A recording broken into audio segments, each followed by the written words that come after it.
situation. A situation.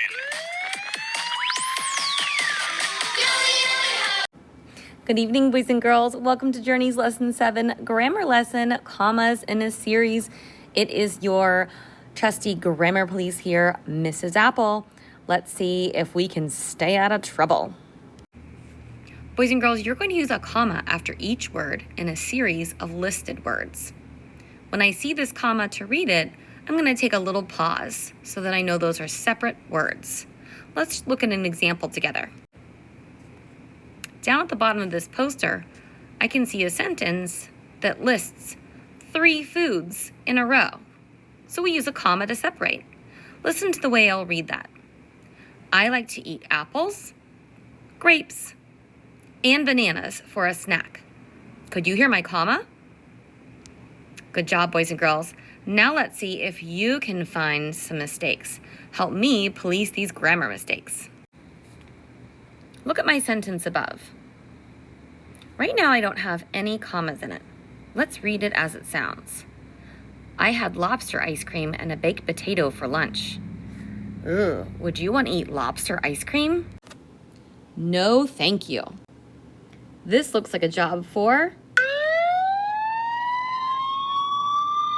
the grammar police.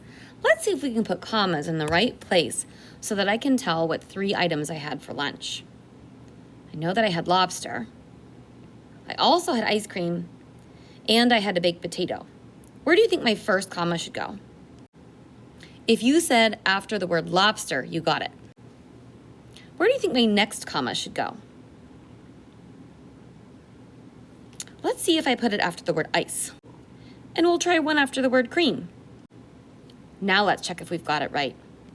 I had lobster, ice, cream, and a baked potato for lunch. Let's see if we can picture that how it sounds.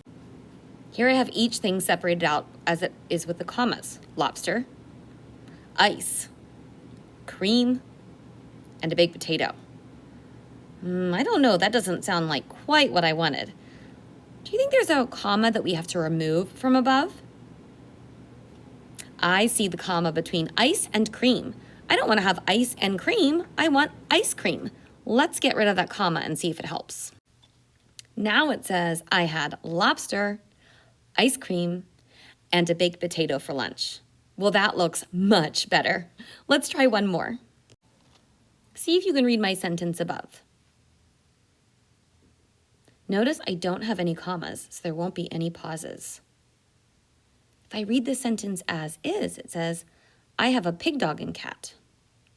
Have you ever heard of a pig dog?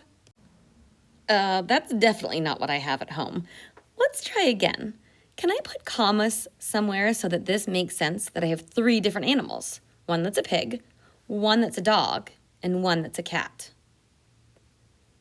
If you said we should put a comma after the word pig, you found the right answer. Can you find one more spot where we should put the comma?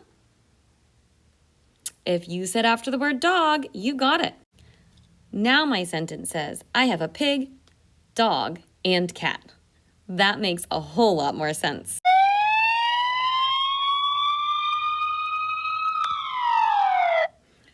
Thanks to you all for being such great grammar police with me. The next time you're listing words in a series, make sure that you use your commas between each word in that list so that you can be found not guilty by the grammar police. Have a great night.